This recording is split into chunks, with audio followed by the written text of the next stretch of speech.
Hello, this is Amber Philpott from WKYT, and you're listening to another edition of our new podcast, Uniquely Kentucky. I'm a Kentucky gal, born and raised, who loves all things about the bluegrass, and I hope you do too. So, if you're from Kentucky or you know anything about the bluegrass, you know that basketball is king here. We start them out pretty young on the court. My guest today is a guy who grew up in the mountains of eastern Kentucky. He dreamed of being a coach, I think, from a very young age.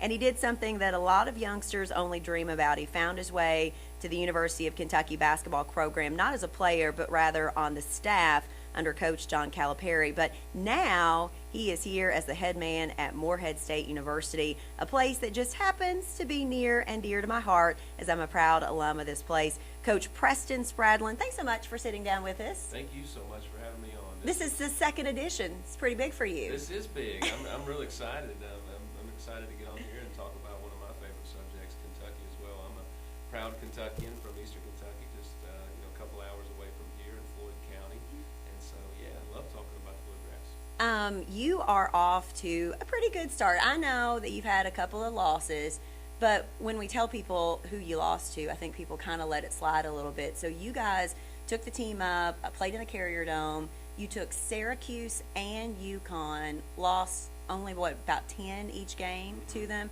That puts you guys on a pretty big stage, and your players in a place that's a really cool place to play. It is. A lot of tradition of both those places, two great programs, two really good teams. They got great length and athleticism, and so I was really happy with the way that we performed. We competed.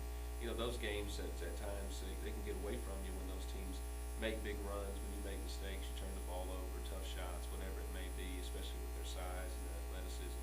And so when it gets to 13, 14 points, it can jump up to 20, 25 pretty quickly, especially if you start to break away from your plan and kind of do your own thing individually. So I was most pleased with our guys that we really stuck together. We stuck together. We stuck to our game plan. We played Morehead State brand of basketball. And because of that, we didn't, I tell the guys all the time, we don't worry about the score. It shouldn't indicate the way that we play, how hard we play, how we play together, and what we're trying to accomplish. And because of that, we came up short. We didn't win those games. You obviously want to do that, but we're very process oriented in everything that we're doing. And that was part of our process, going up there and having good showing and finding some things out about our team that'll pay off for us going forward. You've got 9 returning guys, is that right? A majority of them your starters. I was just here this morning. I sat down with 3 of your guys, and you've got a good bunch of guys, really level-headed. I really enjoyed talking to them, just really great personalities as well. Talk to me about this kind of mashup of guys. That's important to us. We want to really recruit character. We want to have good kids that, they have to love basketball. They have to really love playing and competing and learning and enjoy working and all those things. They have to value getting their degree. And so those are things the same things I'm talking to you about, we talk about in recruiting. Obviously, we want to get talented players that fit the mold athletically or with size and those types of things. That's a given, but we don't stop there. We really look for kids that we enjoy being around, that when you're on long road trips or you're in early morning practices or late nights or whatever it is, kids that you just enjoy their company.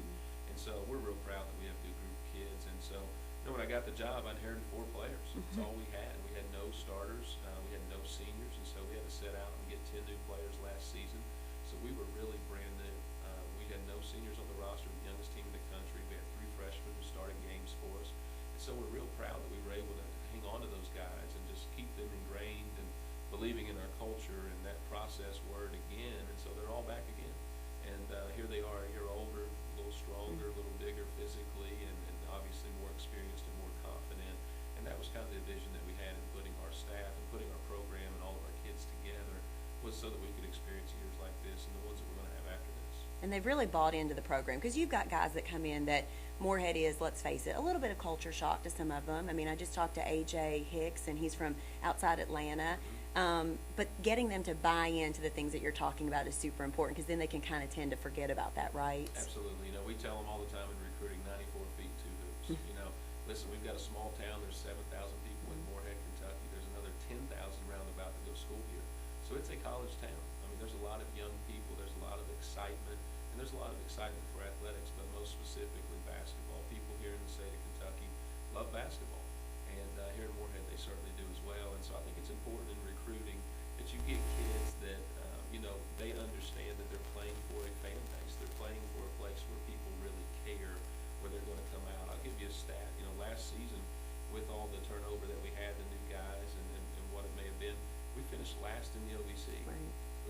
second in attendance. We're really proud of that. Yeah, Our people you come should be. out and they support. You know, we're the biggest show in town. I like to tell people, and they come out, and I think that, you know, people, they want to be a part of our story. They want to be here in the infant stages when we do have new players. We got young guys, seeing them grow, seeing them develop, and then they get to be a part of that process too. And they get to say, hey, I was there. I was there when they had an 8-win season, and they turned it into a 20-win season, and now here we are at the NCAA tournament. And, you know, those things. And that's where the buy-in that you can have here at a place like Morehead makes it so special. Let's talk about you. I know you could talk about your players and your program all day long, but you kind of came into this. You were on staff and then came in as an interim. I remember we joked, talking many times, that at that time you were the youngest coach in Division I. Is that correct? Yeah, and actually, well, you know, I was fortunate enough after that season to get the job full-time. Last season, I was the youngest head coach, and obviously that's not a title you can hang on to for forever. I think someone else has taken that over this season now that I'm a year older. I feel like I'm more than a year older Sure. after the season that we had. But, you know, it was a bit of a whirlwind. You know, you just kind of, you know, we had some things happen and had to pick up the pieces and run with them. But again, I know you said talk about me, but what made that whole thing possible was just making it about the players. You know, we had 6 seniors on that team my interim season, so my goal really was to make their experience at Morehead State the best that it could be, especially given the circumstances, and just getting them to learn the life lesson that we write our own story. You know, despite what's happened, despite the negatives and the cloud and whatever it is that was hanging over top of us, that, you know, we can change that. We can have our own narrative, and we can focus on each other and our experience. And because we did that, we went on and we had a good season. You know, we took our lumps, but then we ended up finishing second in the OVC. We graduated 6 kids. We had 2 all-conference players, and we had 6 players move on to play professionally off of that team in various places throughout different countries. And so we're really proud of that. That's huge. You know, for us, that's the big thing. You want to win championships, obviously. You want to have good players. You want to have them have opportunities. But when they get the chance to be the best they can be and overachieve and be a part of something and have fun playing and get better and earn their degree and then, you know, maybe get the opportunity to play professionally, that's the most important thing. Yeah, that's the icing on the cake. So for people that maybe aren't familiar with your story, you graduated from Betsy Lane, went on to play at Alice Lloyd. Where does your love of the game come from? Where did that start? Who fostered that? You know, I'm not sure. You know, my dad is really important in my life. You know, he and all of my family. You know, I think just growing up in Eastern Kentucky, you just develop a love for it. You know, at Betsy Lane, I can't tell you how many times as a kid I broke into that gym late at night just to get in there and get shots up, and because we didn't have a key back then or whatever it may have been. And so, you know, I grew up riding 4-wheelers and bikes and all that stuff, but, you know, we were doing it to ride to somebody's house to play basketball. And, you know, I always knew I wanted to coach. I'm not sure why, to be honest with you. I could always envision myself coaching one day. I started off wanting to be a high school coach. That was my goal. So when I went to Alice Lloyd as a player, I was going to get my education degree. I was going to get my degree in social studies education and be a high school teacher and a coach. And as I fell in love with the college game, I enjoyed the travel. I enjoyed just everything that comes with it, being a college basketball player. I started to work camps in the summers all over the place. I was in Tennessee and Memphis, Virginia Tech, Kentucky, Bellarmine, Chattanooga. I mean, you name it. I would go all over the place, and I would just get to know people, and get to work camp and coach and referee and hang out and be around college coaches, and that was a lot of fun for me. And for that, I kind of realized that, you know, I might want to get into this. And my wife really encouraged me at the time. She wasn't my wife. We were dating and engaged, and she said, you know, why don't you kind of chase this dream a little bit? And so one thing that I did while I was in college is I changed my major. I changed it from social studies education to history.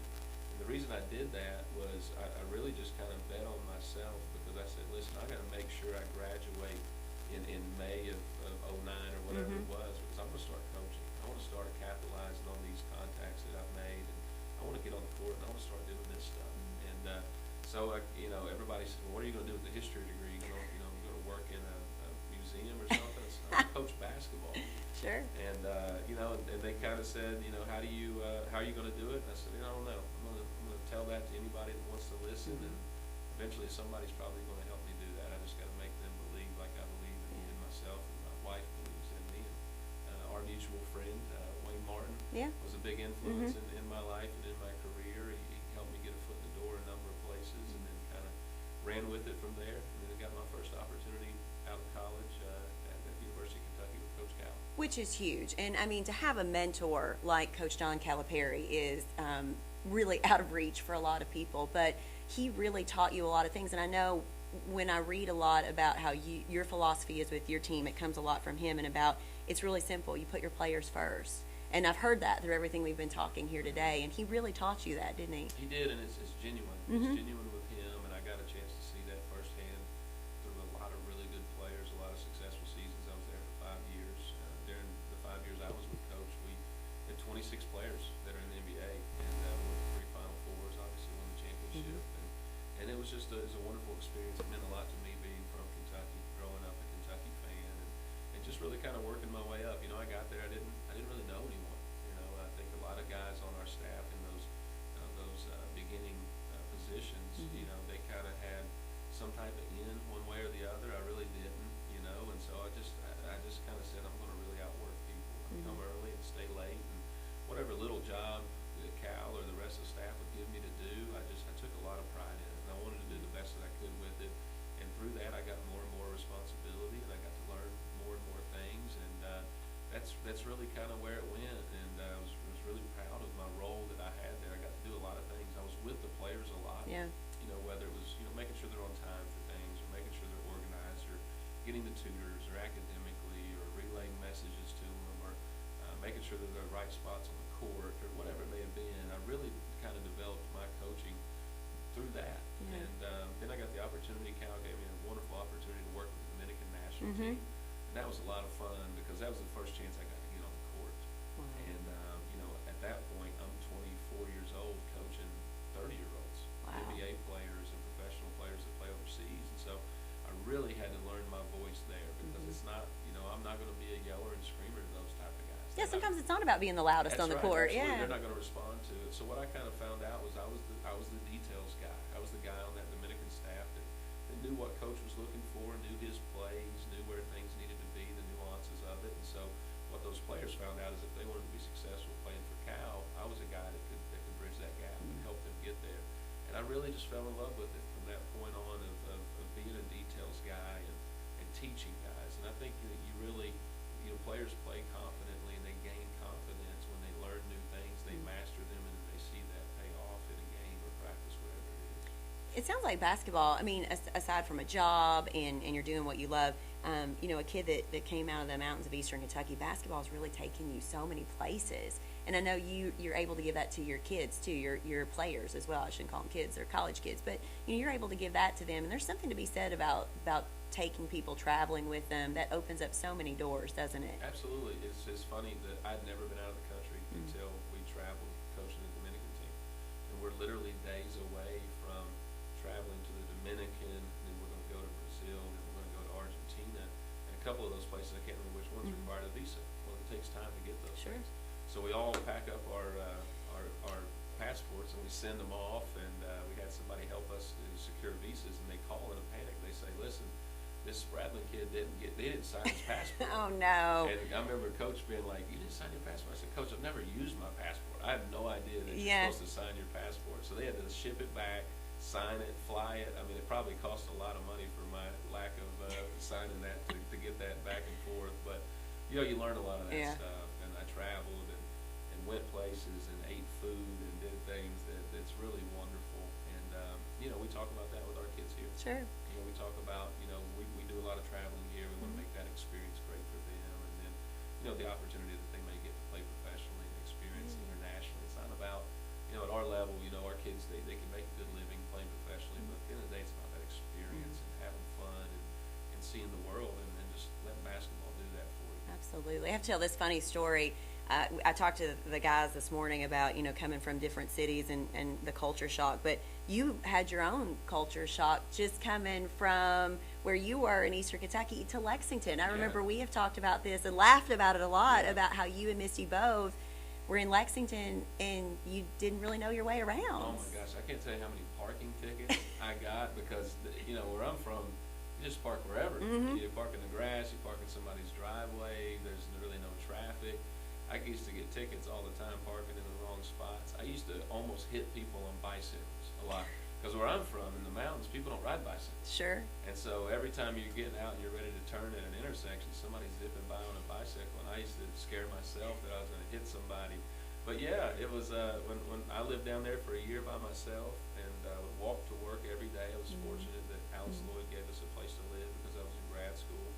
I would walk to work, and then Misty and I got married following my first season at Kentucky. And then when she moved down there, we would get out at night and we would drive around. Less traffic. Yeah. And then, June and July, the students are gone sure. home. There's 20,000 It's safer. Absolutely. Definitely Absolutely. safer. And so, we learned that, and we kind of learned all that stuff. And she got to travel, which was fun. After our son was born in 2000, he was born in 2012, and so that 2014 run that we made, they got to go to Atlanta to the SEC tournament, Indianapolis for the Sweet 16 Elite 8, and then the Dallas for the Final Four championship. And so they got to experience all that. They got to fly on the team plane and do some fun things that otherwise, may not get to do. And so I'm really thankful for that opportunity. Talk to me about just the game of basketball and sort of how you've just, in your short time kind of with this, how you watched it. There's so much talk about one and dones and how that may change, and just, so how have you seen the game change, and where do you think it's going? I think for us, it's a little different here. Right. A lot of really good lessons I learned at Kentucky. Some of them don't always apply here. We're gonna win here with juniors and seniors typically, and you don't always get that at Kentucky level, because of the one and dones and the level of talent that you have to recruit to compete there, and just the way that it is. And so, I'm not sure what's going to happen. I think it'll change. I think it'll change at some point to where you can go out of high school. I think there are a select few that can do that every year, and they should have the right to be able to do that. But then also, I would like to see some of these kids stay a little bit longer. I agree with Coach that I don't think that because a kid is coming and spending 1 year at Kentucky or wherever it is and then moving on to the NBA, I don't think it's hurting college basketball, and I know it's certainly not hurting those kids. They're gaining some education from it, and they're learning about college and the experience that they have there. And most often, especially at the University of Kentucky, they're coming back and finishing that degree. And I think it's important. It's huge. It's important to Cal and to those kids and those families, and they afford them the opportunity to do that. And so, for us, I think I'm really big on players. I say it all the time, and I tell the guys, like, we're going to have plays and we're going to have offense and things like that. But at the end of the day, I want people to watch our team play and say, I have no interest in them saying, man, that guy can really coach. Like, they run great stuff, yada, yada, yada. I want them to click the TV off, and I want them to say, man, that team has fun playing. They enjoy being around each other. They play super hard. And if maybe they say that guy wearing the suit gets them to do it, then that's great. I think a lot of people will say that because, I mean, I'm a Morehead grad, so I get it. But I also hear from people that are not, they don't know anything about our program here. They don't know anything about the school, but they know that we have a story, and they know we've had some great success. So I think when they click us on, they do tend to get kind of swept in, and then you guys prove to them it's worth watching. Absolutely. And I think you got to make sure that you're selling your program and that you're getting your story out there. And I just think that's part of the fun. It's part of the fun when you overachieve in a season, or somebody really develops as a player and they have a breakout year or a breakout game, or all those things. And that I tell our fans all the time, you have the opportunity to experience Division I college basketball right here. The same stuff you're seeing on TV. For an amazing ticket price. Amazing ticket price, and we don't have a bad seat in the house. But then the other side is you get a chance to get to know our kids. Sure. Just like I said in recruiting, I tell kids all the time, if you're into stuff other than basketball and books, please don't come here. Yeah. Please don't come here, because you're not only going to be the face of our basketball program, you're going to be the face of our university. We have billboards in our town with our kids' faces on them. We have signs everywhere, posters. Our kids are out in the community eating, and people are approaching them. They know them personally, and that's special. That's special, and you don't always get the opportunity to do that at bigger cities and bigger schools. Yeah, absolutely. This may be a loaded question, but my buddies that are all referees, it just seems like over the years, we've all been accustomed to yelling at a ref once or twice. But are referees changing the pace of the game, changing the game in any way? Has that changed over your years kind of watching? Yeah, we're really big into it here. The rules change every year. There's little things that tweak. They want to speed the game up. They want there to be less stoppage. They want the physicality to go down a little bit. And so I think for me as a coach, that's where we got to make sure we're mastering the rules. We take it very seriously. I make my entire staff, all the way down to my grad assistants and GAs and managers, watch the officiating video. Wow. If you're going to have a whistle during practice and you're going to call someone for a foul or whatever it may be, you got to know what you're calling, and we got to know what we're teaching and what we're looking for. And so, we're going to be a little less athletic or a little, undersized here at Morehead State at times. So we got to be great at those things. Sure. But I don't know that officials are changing the game. I just think the game itself is changing in that way, and they're just the ones who are tasked with seeing the day-to-day changes happen. But I do think the physicality is a big part of it. They don't want it to be a physical game on either side of the ball. We've got some new rules, some new terms that have been introduced the past couple of years that players have to adjust to. And, I think it's fine. I think it's part of it. And I think for us, it can provide an advantage, again, when sometimes you're not quite as athletic, you're not quite as long as the UConns and Syracuses of the world, but you can become great at angles, at details, at little things like that to give your kids the opportunity to compete. Must have paid off because you played those both really well. Last thing, I know you've got practice to get to and break for the kids and this and that, but I'm a big bookworm, and I think that in every one of these podcasts, I just want people to know what books are out there. Do you have books that are important to you, things that I don't know when you have time to read, but... It's funny you say that. I like to read. I do read during the season quite a bit when we're on the buses, but this year I started doing audio books, and the reason I did is that, I live about 20 minutes from campus. We would practice in the morning for 3 straight months, 6:30, 7 a.m. So I'd have 20 minutes every morning that I couldn't call anybody, and I needed to get my mind right, so I would listen to a book. Sure. And so I've listened to like 4 of them already this semester. I listened to Jay Wright's book, Attitude, is fantastic. I listened to a couple John Gordon books, The Power of Positive Leadership, The No Complaining Rule. And I just finished a book that's absolutely terrific. Our character coach recommended it to me here. He's our Athletes in Action guy, Rich Duffield. It's called Lead for God's Sake. And it's about it's a fictional book about a Kentucky high school coach and just finding out the reasons as why he really coaches and his story of him and his team throughout the year.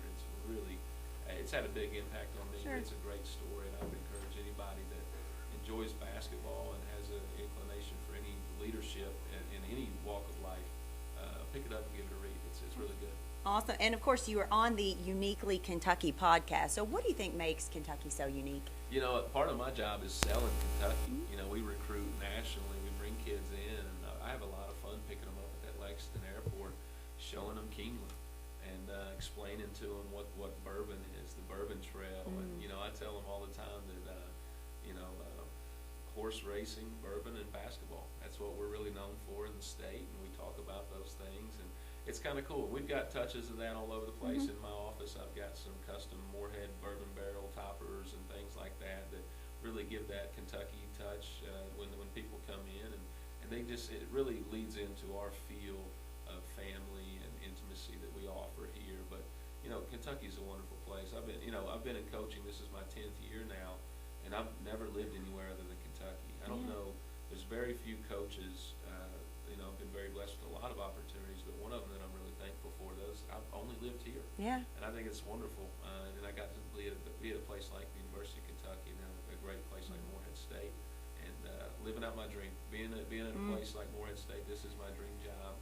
Serving the people of the mountains, which was part of the mission when I graduated from Alice Lloyd. That's something that we all commit to doing, we pledge to doing, and I get the chance to do that here. And so it means a lot to me. It's very special, and I'm a big Kentuckian. I love Kentucky, and I'm very proud of it, and I'm proud to tell everybody when I travel where I'm from. Yeah, well, from one Kentucky kid to another, I think we've done all right, and we're both living out our dreams. And Coach, I want to thank you so much. I want to thank Preston Spradlin. He's the head man of the Morehead State Eagles. If you're in this neck of the woods, come check out his team. If you are an alum of MSU and haven't been back in a while, come on over, check it out. I think you're going to be surprised. As always, thanks for joining us for another great conversation. Until next time, I'll see you on WKYT, and thanks for spending some time with us here on another edition of Uniquely Kentucky.